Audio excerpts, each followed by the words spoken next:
So we're here with Noah Antweiler, the Spoony one here at Con Bravo 2012. How you doing, man? Doing fine, although I have a weird sense of deja vu. How's the Timbit hangover treating you? Oh, it hasn't even begun yet. Today is the Timbit party. So over the course of the last 2 days, I've been handed about 300 Timbits. And at the party, I'm guessing I'm probably going to give out 4 times that much, just because I think people are holding out. So I've never tried to smuggle that many baked goods across the border, at least not since Amsterdam. So I want to talk to you about some of the tips that you would give to like generation, like because you do film and game reviews.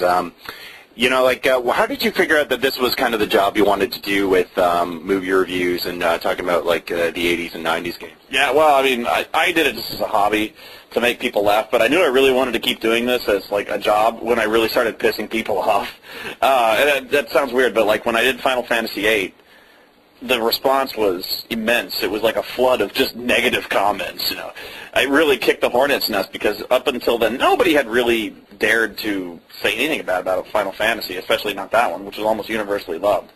So it kind of became this weird thing, people threatening death and all that. I mean, not seriously, but just really, really riled up. But at the same time, the review was still really funny, and so it was kind of this Howard Stern conundrum where we hate him, but we really want to hear what he has to say next. So that was kind of it. My viewership exploded when that review came out, and so I was like, you know, if I can stir that much emotion in people, and people are really interested in what I have to say, yeah, I want to keep doing it. So some people might say for what you do, like, you know, reviewing a lot of the bad games and movies and stuff like that, that's kind of the best job in the world, like looking at some of your childhood, you know, entertainment and stuff. Some would say it's probably the worst because, you know, you got to review this stuff like every day. So how do you see it? Oh, it's both in some ways. I mean, it's easy to kind of write it off as being like, oh, boo-hoo, you have to play video games all day. No, it becomes your job. I mean, and so it does suck having to play these really horrible games all the way to completion most times. And you know, it's a lot more complex than you'd think. It's not just as simple as setting a camera across the side of the room and recording, and bam, the video's online. It's complex work. So it really is a job, and you have to take it seriously. It's tough to maintain your own schedule and whatnot, and yeah. So, but it is fun. I mean, I would so much rather be doing this than working my office job, because that was just hell. So I've seen in your film reviews that you got like a very deep-rooted set of knowledge. Like you don't just like, you know, entertainment for the sake of comedy and stuff like that. You and your brother have a very thorough background in terms of like analyzing film. Where does that come from?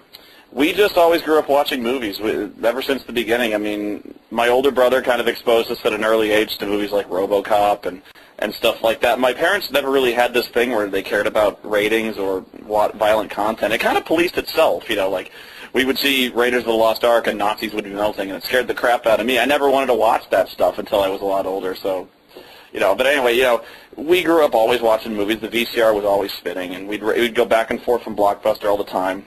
So as life went on, we saw basically everything in that store, and we still continue to go to the movies all the time. So, you know, we bring like 2 different sides to it now, where I tend to watch the garbage and he tends to watch a lot more artsy selections. So he kind of brings the culture to my reviews, whereas I reference bad Rob Schneider films I've just seen. Now, I've heard like you've got some like seriously like your work schedule is like really long. I've heard like, you know, it can be like a lot of hours. Like what's your general like work schedule, like, you know, time frame like? I do tend to work long days, but here's the thing. I always tell people, like, if you want to get into game reviewing, don't do RPGs, because RPGs routinely take 40 to, like, 60 hours to finish, and those are the light ones. So, of course, almost all my game reviews are RPGs, which is a dumb move. So you got to figure, like, I do 40 hours to, you know, low end, I do 40 hours to beat the game, then I go 40 hours to review the footage I just saw. You know, it takes a long time to edit that much footage because you got to comb through it, make time codes. You know, so my average work day, I'll work anywhere from like 12 to 16 hours a day, just either playing or writing, scripting, and that sort of stuff. That comes at the expense of a social life. It does help, and I'm actually still learning how to budget time in, and it's actually been kind of a revelation to me that you have to budget relaxation time, and so I'm actually learning how to deal with being kind of a workaholic, where you have to time in relaxation. So what's the secret to your motivation? Because you gotta, like you were saying, like you gotta watch some of this stuff, like you know, the garbage and stuff when you're reviewing it for material. So how do you keep yourself, you know, creative and still positive? You know, honestly, it's just, I mean, sometimes you get a little burned out, but you just have to realize that you're entertaining people, and they just want to see, what you have to say about these movies. It's all about the entertainment, and that's what you live for, is to see people get enjoyment out of it. It's not necessarily about, you know, the maker of it. It's being able to make other people happy, and that's enough. You know, being able to inspire people. I get all sorts of people even at this con saying, you know, Counter Monkey got me into playing RPGs. I've met all these friends because of that. Or I've just discovered this actor. I've watched all his movies, and it's the most fun I've had in years. And so I've had people from Afghanistan saying, like, I'm stationed in this hellhole, and I'm downloading your videos, and it makes my day better. So that's how you keep your motivation up. It's really touching. So it's just reminding yourself of that when things get bad, and things never really get that bad, but it's stuff like that. And what would you recommend to reviewers like yourself with copyright infringement issues and stuff like that? Because you were, you know, fighting SOPA and petition bills like that. So how do you keep alive and making sure that you're still able to have your content safe? In a way, there's kind of this weird sense of inevitability when it comes to the copyright thing, because, you know, especially with YouTube, they pretty much will flag you automatically if there's even anything remotely fishy. Actually, one of the stories I got off YouTube was I got 2 strikes on my account for using my theme song, which I literally had written proof for, and the appeals process is just a joke. But there's this kind of weird sense of helplessness. We do what we can to kind of fight the litigation, but we don't really have any control over whether or not people are going to interpret our footage as fair use or not. We can be shut down like that. You know, it doesn't really matter. Even if we were completely in the right, like if Sony decided to bring the absolute thunder down on me, whether I was right or wrong, they could stay in court much longer than I could. So really, it's just a matter of enjoying it as long as you can. Do what you can. Try to be as safe as you can. You know, make sure it's a parody. Make sure you're not just putting copyrighted content up for its own sake, and have a fallback plan. I've always wanted to make movies, short films, that sort of thing. So should the bottom fall out, I've got other things I can do. I can write comedies on my own, so yeah, just do what you do and hope for the best.